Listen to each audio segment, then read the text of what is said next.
Halo teman-teman, kali ini Rancang Bangun akan meng-share terkait perhitungan kebutuhan Portable Fire Extinguisher atau APAR, atau singkatan APAR itu adalah alat pemadam api ringan dengan menggunakan Excel. Oke, baik, langsung kita.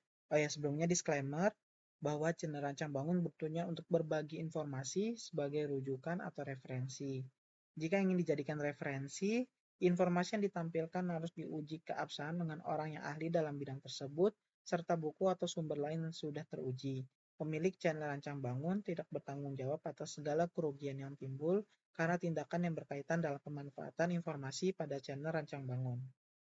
Oke, jadi kita ke dalam perhitungannya.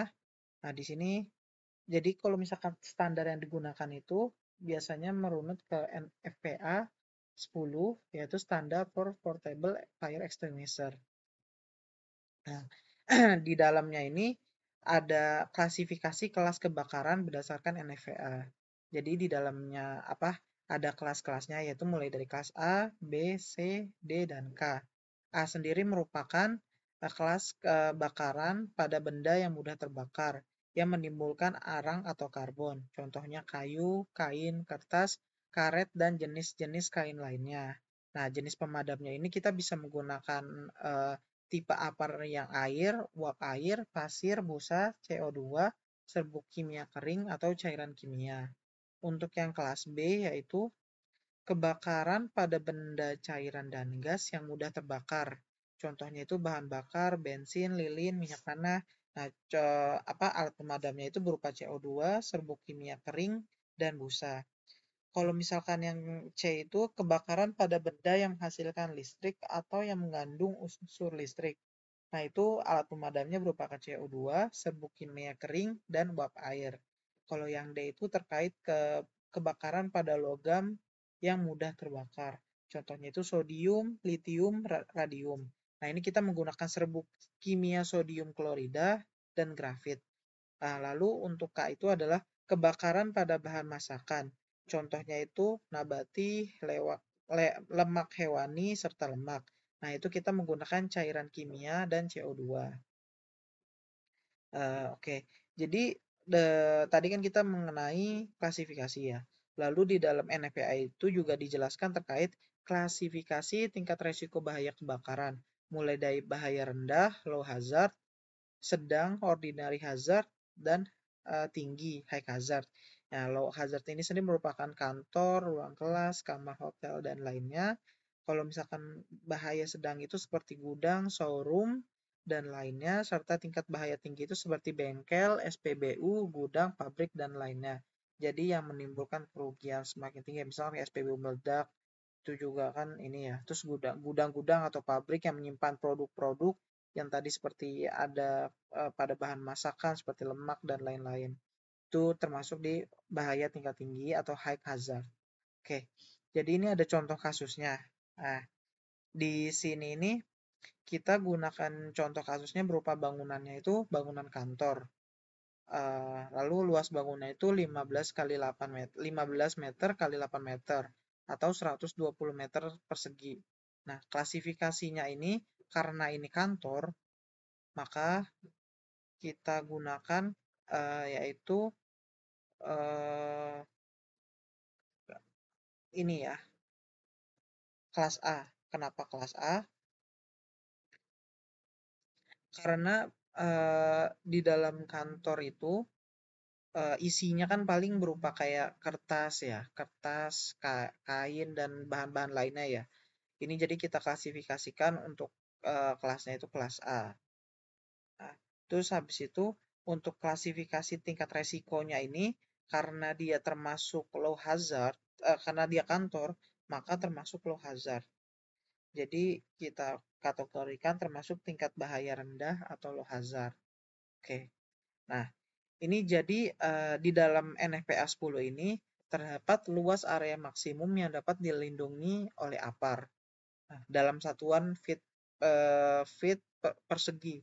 Nah, di sini tuh ada rating APAR. Rating APAR-nya itu dari produk APAR-nya itu, jadi dia itu memiliki ratingnya masing-masing.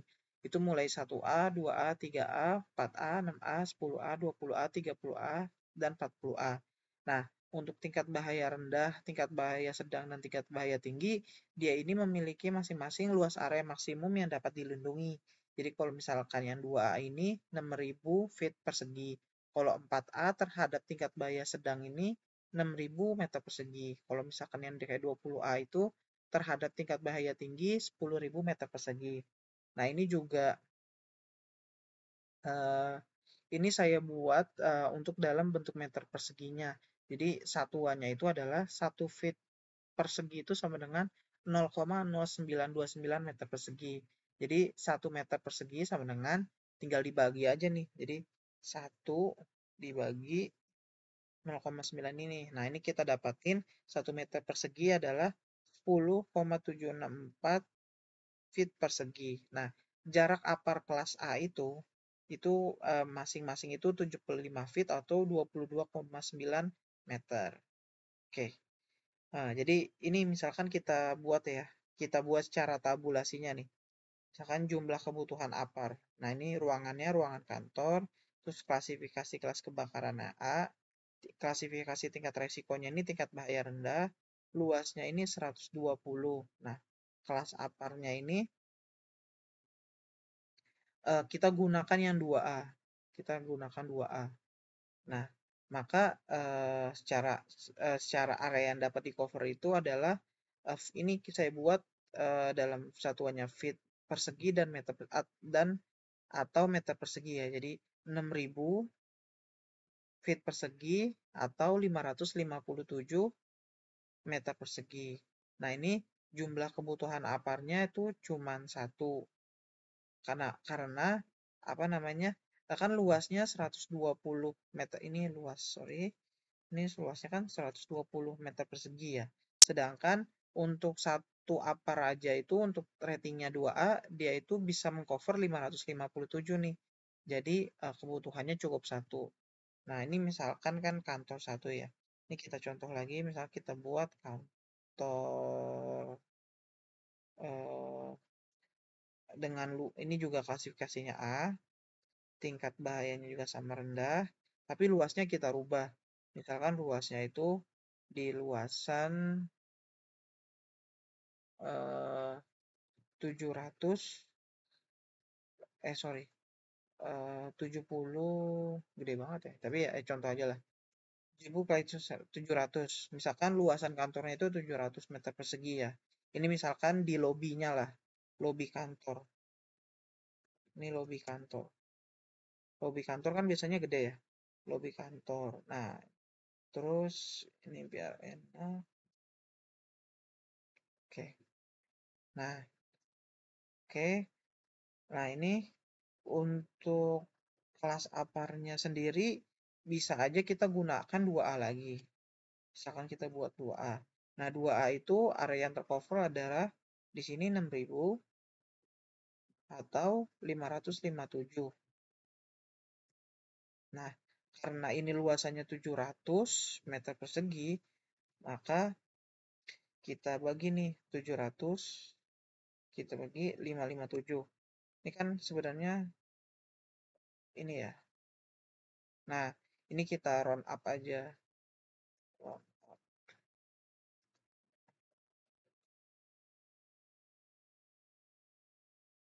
Oke.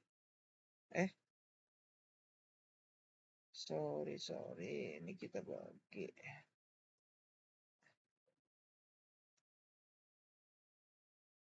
Oh, ini fungsinya salah. Nah, jadi kita butuhin dua. Sebenarnya karena kenapa? Sebenarnya kan tadi kan kalau misalkan dilihat itu kan sebenarnya pembagiannya 1 koma ya, 1 koma berapa gitu. Tapi ya karena itu kita bulatin ke atas. Jadi dalam 700 meter persegi ini kita membutuhkan dua eh, apar dengan kelas aparnya itu ratingnya 2A. Jadi kita butuh dua untuk mengover area 700 meter persegi. Kalau misalkan yang kita miliki itu misalkan 3A, rating 3A, rating 3A. Misalkan ini sama case-nya, tapi kita ini pakai ratingnya yang 3A. Nah, maka coverage-nya itu juga makin besar. Ini 9.000 dibagi 836. Oke. Jadi untuknya itu kebutuhannya itu kalau misalkan ini kita nggak pakai round up dulu,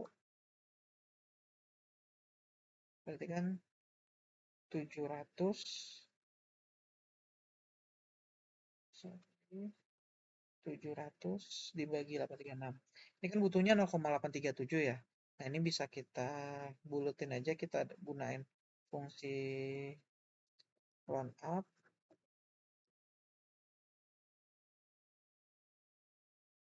Oke, jadi kebutuhannya itu satu apar kayak gitu. Untuk mengcover area lobi kantor dengan menggunakan kelas apar 3A. Jadi yang perlu kita perhatikan adalah sebenarnya kalau dari sini tuh pertama adalah klasifikasinya. Jadi dia ini bahan yang bakal apa namanya? Bahan yang bakal terbakar apa aja sih? Karena masing-masing ini berdasarkan NFPA itu misalkan kelas A, kelas B, kelas C, D, dan K itu masing-masing punya apa jenis pemadamnya kan beda ya. Misalkan kayak CO kelas B ini dia nggak bisa pakai air. Kelas D ini yang memiliki logam mudah terbakar ini bahkan bahan-bahan untuk pemadamnya itu beda sendiri. Kayak gitu. Lalu kedua, kita juga harus mengconsider terkait bangunannya itu apa, fungsi bangunannya itu apa. Ketiga, kita pilih area atau apa namanya, apar yang kita mau gunakan atau apa. Misalkan kita, contohnya kita buka, ini adalah dokumen NFPA 10 tahun 2000, edisi 2, tahun 2013 ya. Oke, ini saya zoom.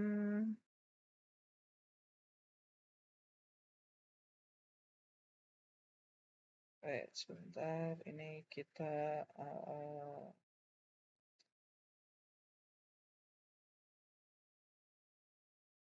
biar cepat. Oke. Nah, ini dia. Ini kan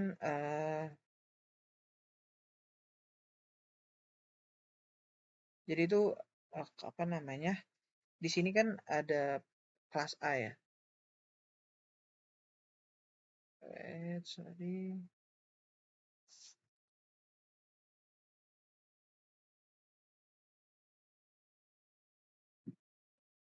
Oke. Jadi di kelas A ini disebutin bahwa untuk ratingnya itu menggunakan standarnya itu 2A, ya kan? Jadi tapi kalau misalkan yang untuk kelas B, nah ratingnya itu juga berbeda nih. Dia itu pakai 5B, 10B. Jadi yang balik lagi kita itu harus nentuin klasifikasi sumber apa namanya? Sumber bahan yang terbakarnya itu apa?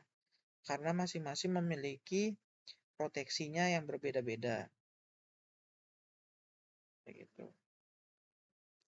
Terus next di dalam, nah di sini juga nanti mungkin teman-teman bisa baca juga di NFPA ini untuk instalasi apa aja sih secara detail ya.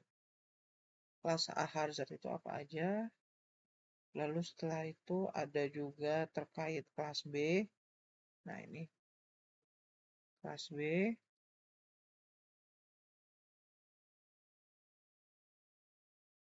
Terus ini juga ada kelas C, kelas D, dan kelas K. Kayak gitu. Ini tadi yang tadi di ini kan di kelas C itu kan tadi kita jelaskan bahwa sorry, kelas C itu kebakaran pada benda yang menghasilkan listrik ya. Nah ini dapat kita baca nih. Jadi untuk kelas C sendiri adalah ini. Jadi berhubungan dengan alat-alat equipment elektrikal yang biasa kan mungkin di pabrik-pabrik kayak gitu, di pabrik atau PLTU yang apa namanya penggunaan komponen elektrikalnya itu besar. Terus habis itu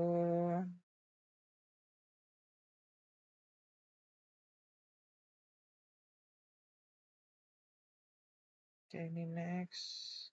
Ini ada lagi di, wait sebentar.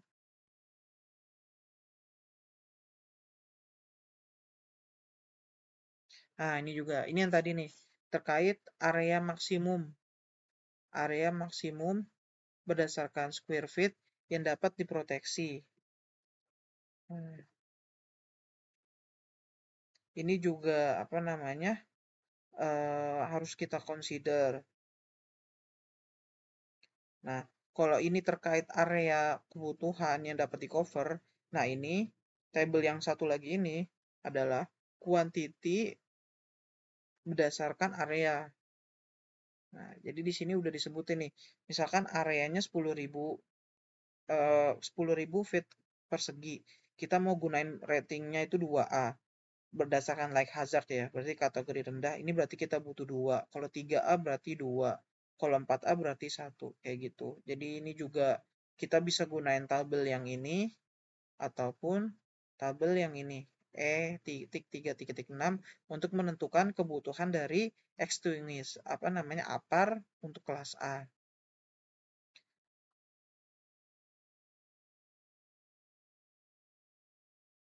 Ya, oke. Paling kurang lebih demikian terkait apa namanya desain kebutuhan APAR. Jika teman-teman ada yang ingin melakukan apa ingin bertanya atau melakukan diskusi, bisa kita lakukan di kolom komentar. Kurang lebih mohon maaf jika ada kata-kata yang kurang berkenan. Terima kasih.